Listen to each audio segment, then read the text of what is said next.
Welcome to Blizzard Fire. We hope this video helps fire up your solution. You have both workbooks open. Start by selecting the destination cell where the live value should appear. Once done, type an equals sign to begin a formula, then switch to the source workbook and click the cell or select the range you need. Excel inserts a path and cell reference.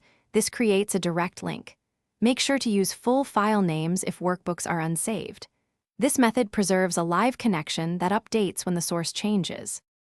After creating a basic single-cell link, extend to ranges by selecting a block in the source, then pressing Enter. Excel will place the reference for the top left cell. Once placed, use index with row/column or indirect for dynamic sheet names. Indirect requires both files open unless you use third-party add-ins. Also, convert source ranges to tables to gain structured names, which makes formulas easier to read and more robust. Finish by saving both workbooks so Excel records the exact path. When you open the destination later, Excel prompts to update links. Choose Update to pull current data. If you see errors like #ref, it usually means the source was moved or renamed. Reopen the original file or use Data Edit links to point to the new location.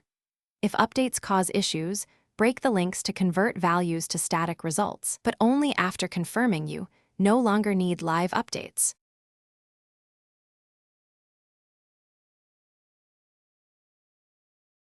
Thanks for watching. If you found this helpful, don't forget to like and subscribe.